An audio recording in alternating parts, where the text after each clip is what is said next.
seja bem-vindo ao canal Agatha Oráculos. E a leitura intuitiva de hoje é sobre o Três de Ouros. Pedi a carta de esclarecimento e veio a carta do Urso. O Três de Ouros significa a estabilidade e a superação de crises pelo trabalho em equipe, quando todos se harmonizam em prol de um objetivo em comum. No tarô tradicional, essa carta retrata um pedreiro trabalhando em uma catedral. Com ele estão dois senhores idosos, talvez o outro um arquiteto e o outro um mestre pedreiro, comparando as plantas com a obra real. Comparando a isso, pode ser que exista um conflito entre filho e mãe, uma pessoa mais velha. Por exemplo, uma discussão sobre escolha profissional, do qual a mãe não concorda, mas como ela quem provê o pagamento da faculdade, se sente no direito de cobrar. Ou você já até fez a faculdade que ela queria porque era ela quem pagava, e agora você se sente desmotivado. Independentemente do projeto que tenham para você ou do seu projeto, o que irá funcionar é pensar racionalmente como adequar a vontade de todos, em prol de um objetivo em comum. Dos pais, herdamos geneticamente e através de comportamentos as habilidades necessárias para desenvolvermos nosso trabalho. Reconhecer isso é reconhecer a vida. Através da mãe chegam todos os recursos que transbordam, e através do pai, os recursos se mantêm, não se esvaem. Se você está se sentindo amarrado, pensando que a culpa de você não estar indo para frente na sua profissão e dos seus pais, está tendo uma desconexão com eles, não reconhecendo as habilidades que você herdou, você pode dar andamento no que você deseja, mesmo que tenha uma mãe controladora. Por mais difícil que você pense que é, por estar nessa energia de 8 de espadas, essa insatisfação com seu emprego atual, se sentindo sufocada por conta de competição, não se sentindo reconhecida e nem encontra alegria ao cumprir suas funções, o primeiro passo é reconhecer a autossabotagem. Mesmo que sua mãe tenha escolhido um curso para você, use isso para dar movimento à sua vida. Nenhuma experiência é em vão. Na faculdade, você pode trocar de curso, por exemplo. Eu sou formada em administração e tinha uma amiga minha que começou o curso junto comigo por causa dos pais. No segundo ano, ela percebeu que gostava de estética e, conversando e fazendo acordo com os pais, conseguiu fazer a faculdade que ela queria. Os 2 anos de aprendizado dela em administração serviu para ela abrir o próprio negócio.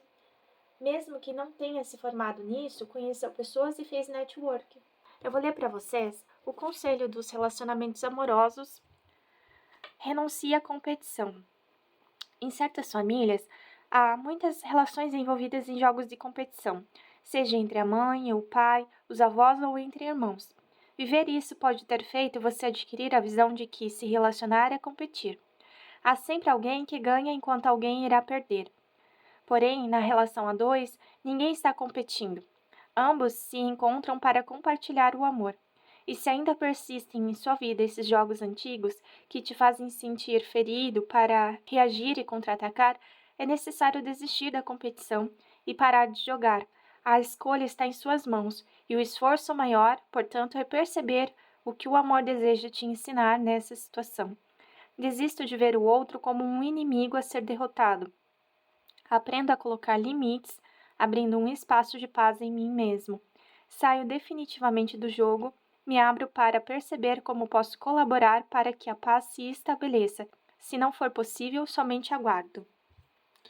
A segunda situação que vi aqui é sobre você pensar em tirar a vida por conta de obstáculos, sofrimento ou tristeza, que estão aqui na carta do 8 de espadas.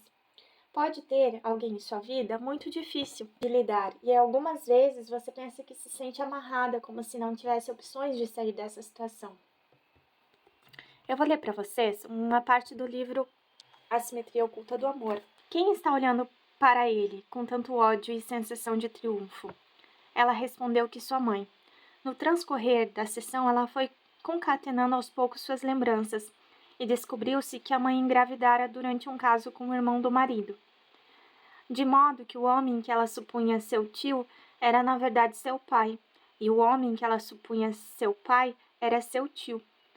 A mãe ficou aliviada quando o pai biológico da filha cometeu suicídio, mas a criança sentiu-se responsável por aquela morte, como se o homem houvesse morrido por causa dela, como se ela própria fosse sua assassina. O fato de odiar-se e tentar o suicídio era a expressão de seus sentimentos de culpa. Por causa desses sentimentos de culpa, muitas meninas sexualmente molestadas assumem posteriormente a profissão de vítima. Muitas prostitutas que sofreram essa agressão na infância costumam ter como adultas a mesma experiência. Conheci freiras que foram vítimas de incesto e agressão sexual, aparentemente entraram para o convento na tentativa de redimir o mal que supunham ter praticado. Outras vítimas se tornam doentes mentais, pagando pelo que já sofreram com mais sintomas dolorosos. Algumas chegam ao suicídio, outras ainda defendem os agressores até o fim, permitindo que continuem a molestá-las de diversas maneiras, como se dissessem: você não precisa ter a consciência pesada pelo que sucedeu, pois na verdade eu não valho nada. Finalmente, algumas passam a ser elas mesmas as agressoras. Há um problema adicional para a criança: a primeira experiência sexual, mesmo de caráter incestuoso, normalmente estabelece um vínculo bastante forte. Crianças que se ligaram a alguém por causa de um antigo contato sexual têm dificuldade em relacionamentos sexuais subsequentes, a menos que tomem consciência do vínculo e lidem com ele, reconhecendo o amor envolvido. Então, a dinâmica identificada foi a questão do suicídio. O problema da identificação sistêmica é quem ganha e quem perde nessa dinâmica. E a solução sistêmica foi: a partir de agora eu vou ver apenas o lado adulto de vocês, queridos pais. Se eu olhar para suas crianças, eu vou me sentir superior e tirar a dignidade de vocês. Os filhos se sentem livres quando os pais se amam. Primeiro, o homem e a mulher são um casal e só depois se tornam pais. Ontem assisti um filme chamado Namorados para Sempre, onde existia uma dinâmica em que a personagem Cindy viveu em uma casa em que o pai era raivoso e humilhava a mãe dela. Quando cresceu, se relacionou com Bob e desse relacionamento ela engravidou. Porém, ela estava se relacionando com um outro homem que insistiu muito para ficar com ela, o Dean. No filme, ela escolhe ficar com Dean, mesmo estando grávida de outro.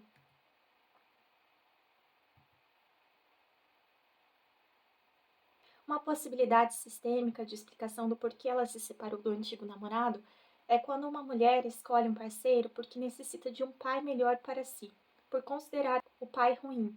Pode escolher um namorado para suprir essa carência de pai, e quando nasce um filho, o casal fica em desordem. A dinâmica não se sustenta e o relacionamento se rompe.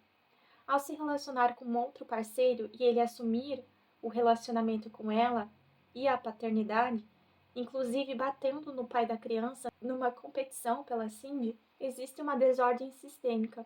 O segundo parceiro precisa reconhecer o lugar do primeiro parceiro. Somente assim o relacionamento flui, o que não ocorreu, pois ele desrespeitou o parceiro anterior. A desordem se dá também quando ele diz que será pai da filha dos dois, ocupando o papel de pai biológico, não reconhecendo a existência desse pai. Outro exemplo de filme é O Amante de Lady Chatterley. Connie se casa com seu amigo da infância Clifford e tem uma única noite com ele, que está designado a ir para o fronte da Primeira Guerra Mundial. Meses depois, retorna, dependente de uma cadeira de rodas. Com o tempo, o relacionamento se torna desigual pela rotina de cuidados e, devido à questão dele não poder dar a ela um filho, ele propõe a ela que ela engravide de outro homem, desde que ela não se apaixone por ele. Por se sentir sozinha e aprisionada, ela começa a se relacionar com o guarda-caça da propriedade e engravida dele.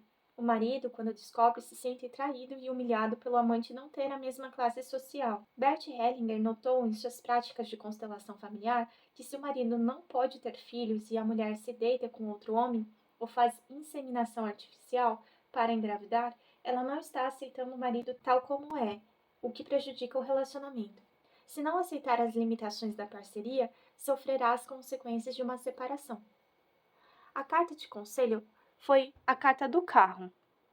Seja determinado com suas escolhas. Se você ficar em dúvida porque outras pessoas querem decidir pela sua vida, você dará poder a elas e se sentirá amarrado. Tome as rédeas das suas vontades para seguir o seu destino e não viver o dos outros. Vença suas incertezas. Equilibre as forças opostas achando um bem comum. trabalhando em equipe. Defina seus objetivos profissionais e tome ações em direção a eles. Se a triangulação ou competição for devido a uma questão com os pais, o relacionamento de casal não diz respeito ao filho. Não tome partido de um ou de outro em questões de traições. É uma dinâmica entre o desigualar do dar e receber entre o casal. Renuncie à disputa com a sua mãe por atenção do seu pai. Você pode meditar através da carta da geometria sagrada, que fala sobre o discernimento. A frequência do discernimento suporta nossa habilidade para ver o mundo e as pessoas ao nosso redor de um lugar de equilíbrio interior, com desapego, compaixão e sabedoria. Ainda sobre a questão do suicídio, acredito que essa carta está ligada a ele. Eu estou e sempre estarei com você. Reconhecendo essa dinâmica, você pode então seguir com a sua vida e não mais estar emaranhada com algum suicídio do sistema. O arquétipo para você trabalhar é o do vagalume. Acredita-se que eles brilham para atrair parceiros, como um aviso aos predadores, para se comunicarem uns com os outros. Compartilhe os seus talentos, mas não exagere. Faça como o vagalume, que ilumina, mas não queima. Leve a sua luz, a sua alegria, aonde você estiver, mesmo que na escuridão. Seja um pontinho de luz. Siga a sua verdade, e será uma inspiração para os que estão ao seu redor, passando pelos mesmos dilemas. E para finalizar, então, a leitura intuitiva de hoje, a mensagem que veio foi: o universo trabalha rápido quando estamos nos divertindo. Então, encontre a sua alegria no seu trabalho, e eu espero que essa leitura tenha auxiliado, e até o próximo vídeo.